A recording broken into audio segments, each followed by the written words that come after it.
Intermission. The Tuskan of Jakku. Jakku, the graveyard of giants.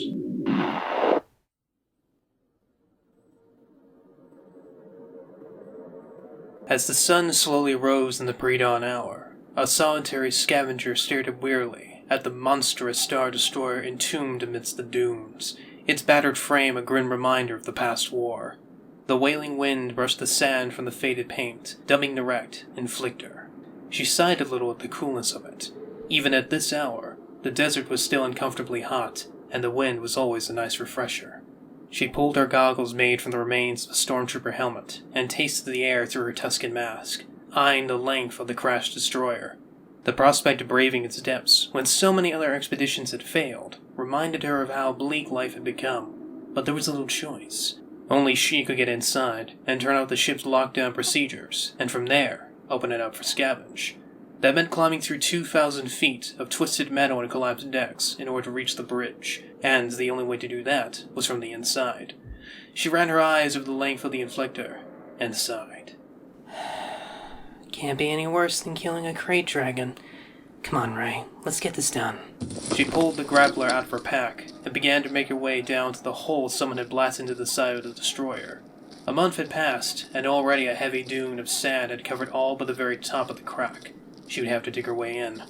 She looked skyward, noting the position of the sun rising in the distance, and got to work. After a few minutes, she made a large enough hole and crawled into the darkness. The air tasted cold and metallic, every sound bouncing like a hollow drum. Even the very walls seemed to groan in protest of her presence. She reached into her bag and pulled out an illuminant, tossing the floating sphere into the air. Once it reached a certain point, it hovered in place and revealed the ghost ship all around. Hundreds of decks were caved in from the center, their cargo and contents spilling into the sands. Jutting vines and electrical conduits ran like vines, lights hanging unsupported from the ceiling, and the crumbling deck plate all gave her the feeling of walking into a graveyard. She couldn't help but imagine ghosts looking at her now. Not here for trouble, guys. I'm just here to do a job. She waited to see what would happen, but of course, nothing did. She shook her head and made her way to the center of the ship where she would start her climb. Her boots echoed loudly off the deck plating, bouncing from wall to wall. In the dark, she heard tiny, indescriptive sounds, the layers of metal and sand making them difficult to track. Anything that preferred solace could be living here, especially since they might have been driven from everywhere else by other scavengers. She tugged at the metal staff cradled at her side, and the blaster hidden beneath her robes, the latter only having a handful of shots left. She had managed to increase that number somewhat, but it required decreasing its power expenditure. She hoped she wouldn't run into something bigger than it could handle. Don't jinx yourself. They're as much afraid of you as you are of them. Just keep your distance. She aimed the grappler at the uppermost deck and fired. The report was louder than she expected, and over the din of the winding cable, she heard something screech in the distance. She looked, but there was nothing there, and the sound was gone as she felt the tug of the grapple hitting metal. She pulled on the line, feeling it hold firm as she secured it to the ground. Once in place, she started to climb. 10 feet up, she felt a vibration in the line and she stopped. Watching it carefully, she got ready to jump to safety if the line came tumbling down, but nothing happened, and she started again. Then at 30 feet, it vibrated again, stronger this time. Someone's playing with me. Well, I'm not going down, so deal with it. She hastened her climb, making it to 50 feet in a minute. Then, at 100 feet, the line violently jolted and nearly sent her falling. She held on for dear life as she bounced around until it stabilized again. She was certain of it now. Something was above her in the rafters. She took a moment to listen, and heard the flapping of wings. She spun around, and something very big flew past her head, causing the line to spasm. More wings flapped above, not bothering to hide themselves anymore. Ray considered just stopping for nothing and getting to the top, but that was still 70 feet above. She instead anchored her feet, tangling them in a double loop, and drew her blaster. Come on out, uglies. Come out to play. She heard leather upon air, and she spun, firing point blank, lighting the air up in a crimson flash, as something screeched and fell in a plume of burning smoke. Spast! Night Hunters! They were the bigger and nastier cousins of the Minox, brought to Jakku like ship rodents centuries ago. There was probably a nest somewhere in the upper echelons of the ship, no doubt feeding on the spare electrical circuitry. However, what concerned her more was that this was a probing attack, and that there were more roosting above her in the rafters. The moment she thought this, they attacked. An entire flock of them, so many she couldn't count, swooped down in a cloud of wings, talons, and hissing. She fired her pistol into the swarm, recoiling in pain as they slashed at her arms and legs. As they kept coming, she kept firing, conscious of her dwindling supply of shots. She felt a sudden tug on her line and looked up. The hunters were trying to chew through the cabling. Oh, no, you don't! She snarled and bounded up the line at them. Before they could escape, she had one by the neck and swung it like a club at the others on the line, the hunters falling with screams. Ah, you little! The one she was holding bit her hand, and she retaliated by squeezing its neck until it broke with a crack. She threw its body at the circling swarm, quickly moving up the line again. She ignored the talons raking into her body, determined to get to the top. 30 feet, 20, now 15. The hunters sped up their attack, forcing Ray to stop and swing at them desperately as their wounds took their toll on her. Then she looked down and saw a much bigger hunter coming at her from below, its wingspan close to 20 feet in length. Gotcha! She grinned as she let go of the line and fell right on top of the flying beast. It wiggled and tousled, but she wouldn't let go of its legs as the hunter flew all the way to the top. As the top deck came into view, she let go and rolled across the crumbling plate until she reached stabler ground. The swarm came in after her, and she shot her stab at the first in line, breaking its wings and sending it plummeting to the bottom below. The rest backed off for a moment, but Ray knew that wasn't going to last. She looked around desperately for something she could use, spotting an exposed fuel line next to a depowered blast door. She bounded towards it, the hunters closing in as she ripped the line out and began spraying the ground and beasts in front of her with the liquid gas. Momentarily stunning them, Ray drew her pistol and fired. The gas went up in flames, creating a wall of cobalt fire, burning those she had doused. They whirled and screamed in a panic, blindly flying right back into the rest of the swarm and setting them on fire. They screeched and burned in plumes of oily black smoke, eventually plummeting to their doom or retreating further into the ship. She let out a strained breath and fell to the floor, panting. Well, that was exciting. Ray let herself have a few minutes to rest, waiting to see if more would come as her barrier continued to burn. When none did, she took the opportunity to treat the dozens of cuts dotting her body. After wiping away the blood, she used a cyano-adhesive to bind the wounds, or commonly used for electrical parts and plastics. But it worked well enough, and it was cheaper than proper binding agents. Doing what I can with what I got.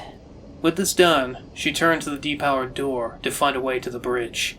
She brought a portable power pack, but she would need to bring the ship's auxiliary systems back online. She pulled out some of her tools and tried to pry the door open, but its locking bolts were in place. She considered rewiring the locking mechanism, but without power that would be pointless. She ran her hands along the walls and felt a current of air.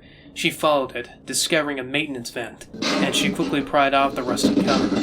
She pulled out a flare and tossed it into the passageway, something small and furry scurrying away. Oh, you gotta be kidding me. Why can't you just take it easy on me for once? This, however, was the only way through. She sighed, pulling out a glow rod, and crawled inside. It was a tight squeeze, forcing her to remove her bag and pushing it in front of her as she made her way through the claustrophobic confines. Come out to the Inflictor. We'll find some stuff, sell some junk, have a few laughs. Why did I let Zubio talk me into doing this? She eventually found her exit, and pushed her gear through, followed by her undignifyingly clambering onto the floor. She wasn't quite sure where on the ship she was, considering most of the signs had long since decayed into brittle plaster. She moved along the passageways, eventually discovering the remains of an old grav lift shaft, plus a fire escape ladder. She scrutinized the rusting ladder ascending to the top hundreds of feet above, shaking her head. I really need to charge Zubio double for this. She mounted the ladder and started to climb. As expected, it groaned with her added weight, and she took every step with the utmost care. After a few minutes, she took a moment to rest, carefully observing the bolts holding the ladder in place. Some of them looked reasonable, but the others...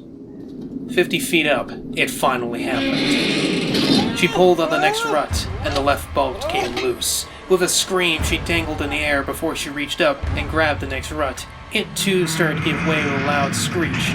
With a frantic panic, she leapt it forward a rut at a time, racing against the quickly deteriorating bolt line until she spotted a platform above. As she jumped for it, the ladder gave way and crumbled into the depths below. She grabbed onto the edge, pulling herself up like a maddened kitten and slumping onto the floor. Panting harder than she had with the haunters, she had no idea how long she'd been lying like this. Minutes? An hour? I don't care. I deserve my breather.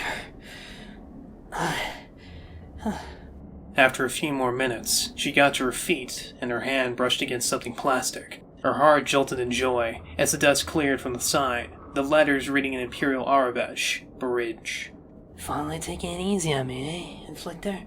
The next door this time was unlocked, and she was able to slowly pry it open. When she did, a skeleton fell onto her. It took all her effort not to scream, fall over, or send the dead man falling into the depths.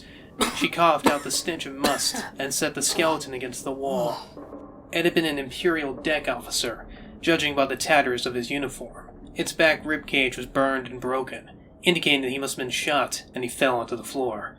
Ahead were more bodies, some of them Navy personnel, others stormtroopers. Even a few had the brown and khaki uniforms of Alliance commandos. She paled, feeling the place getting to her. She imagined the dead looking at her, and she almost wanted to say sorry for barging into their home. Come on, Ray. Got a job to do. She plucked an old DH-17 blaster off the floor, its paint crumbling off when she touched it. It still had a decent enough charge left, at least enough for a few dozen fully charged shots with some change left over. She shoved that into her bag and kept moving. When she turned to the corner, she found the bridge, and the crew dead at their stations. They hadn't abandoned ship. Even the captain was slumped in his chair, staring gravely out his viewport at the world that had taken his ship with hollow eyes. She felt sorry for him, and all the others she had come across. No one deserved to die like that. No one. I'll see about talking Zuby into giving you all a proper burial. With that out of the way, she made her way to the control console and plugged in her power pack. After several seconds, the lights in the bridge flickered to life, and she began turning on auxiliary systems one by one. The blast doors opened behind her, and she left to make her way down to the engineering room. She had to get there before Zubia's other scavengers and engineers stripped it for parts. It had been night when it happened. One moment, BB-8 had been floating around the constant sand dunes. The next, he'd been scooped off the ground by something big and ugly, and soon found himself in the belly of a fallen Star Destroyer. For most of the night, the damn rodents had attempted to pry him apart and make his electric guts dinner. Fortunately, much to the droid's pride, they hadn't been able to, and resorted instead to cocooning him to the wall like a trophy. He was glad no one from Black Squadron was here to see him in his predicament.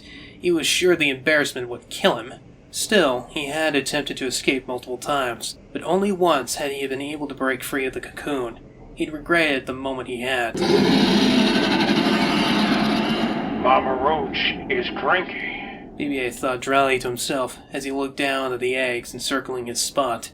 He wondered how long he had before the little monsters eventually found a way to break inside him, and he groaned in despair at that. Suddenly, his audio receptors picked up footfalls far in the distance. At first, he thought it was just more of the flying rodents crawling about, but then those same creatures screeched in rage, which was followed by the unmistakable reports of blaster fire. There was someone else here. At this, BB-8 tried to wrench himself from the wall, but the cocoon was too strong. More of the rodents scurried off in the direction of the intruder, followed by more blaster fire getting closer. BB-8 turned up his internal volume adjuster and began chirping loudly, the sounds bouncing off the wall. The footfalls started getting louder, the rodents getting more agitated. Then a woman dressed like a Tuskan raider came charging into the room, a pair of blaster pistols in her hands and a collection of burning corpses at her feet. Would you stop shouting, please? I can hear you clear Oh. Something massive stirred in the darkness, and the Tuscan woman fell silent. It slithered from the shadows, rising on its haunches and towering over the woman. The ground groaned from its monstrous weight, its long, slithering tail slowly and methodically swaying through the air like the rattler of a snake. It took a step forward, stretching out its long velvet wings and letting out an ear-splitting scream. The Tuscan woman dropped to the floor in pain, and even BB-8 winced in discomfort. When it finished, it swiped out its tail and sent the woman flying across the room. BB-8 tore at his bindings like a mad beast as the Nest Queen launched itself as would-be rescuer. The Tuscan drew her pistols forward and fired point blank at the creature's chest, causing it to recoil in pain. She continued firing, the Queen lighting up with smoke until she finally lashed out again at the Tuscan with its tail. She flew out of sight, the blasters discharging before they were sent across the room. The bolt struck the cocoon, burning a sizable hole in its webbing. You scooter! The woman cursed as she dodged another of the Queen's attacks, whacking it over the head with a staff. Then she began to unscrew it? BB-8 didn't know what she was doing, but before she could finish, she was suddenly body slammed by a pack of hunters. Her staff went flying as they pinned her down under their weight, the Queen towering over its prey with a cackle of triumph. Hey, you overgrown rat! Over here! BB-8 roared at the beast, getting it and the rest of the brood's attention just for the moment he needed. The droid fired his thrusters at their maximum power, pushing himself against the burned hole until he finally tore through. He barreled at the Queen like a cannonball, bowling it over and drawing both his plasma torch and arc caster. The Queen swiped at him again with its tail, and he bobbed away like a boxer. Burn! He then aimed his modified torch, letting loose a ball of fire like dragon's breath upon his tormentor. As it burned and wailed, the rest of the brood lunged at him. He dodged their attacks, shocking and burning all of them with vicious delight. They had knocked him about, tried to eat him, and ultimately humiliated him. He couldn't help it then, but he let out a manic cackle as he burned them all with a smoldering crisp. Burn! Oh, burn! Burn!